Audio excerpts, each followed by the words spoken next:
જે સવારમાં કચરો ને વાસણ કરી અને સ્વચ્છતા અભિયાન પૂરું કર્યું અને પછી રાય સાફ કરવા બેસી ગઈ. રાય સાફ થઈ ગઈ એટલે મેં ચણા લઈ લીધા. ચણા સાફ કરીને મેં પાવડર ફેરવીને મેં ડબ્બો ભરી લીધો અને ડબ્બો ભરીને પછી મેં હાથે કપડાં ધોવાના હતા. તે કપડાં ધોવા બેસી ગઈ અને કપડાં ધોકાવીને મેં દોરી ઉપર નાખી.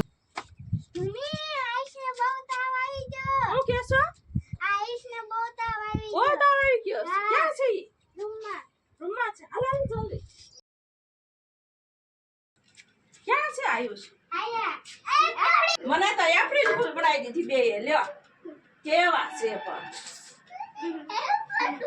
હવે તમારો વારો કારક જો ને.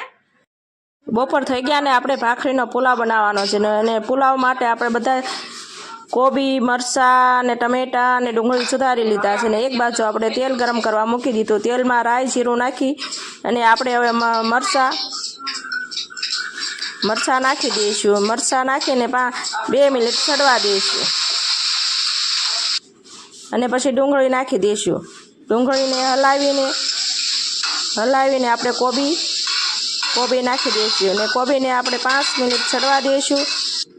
મિશ્રણને આપણે એક બાજુ ખીર હલાવી નાખી છે અને ટમેટા મિશ્રણ કરી દીધા છે અને તેમને પણ હલાવી લીધું.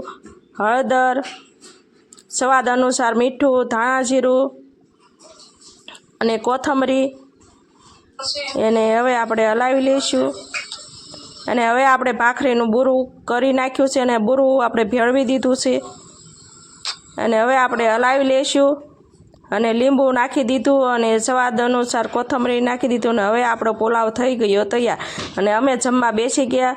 પુલાવ ખાવાની તો બહુ મજા આવી અને ભાઈ ખીર ખાવા બેસી ગયા છે.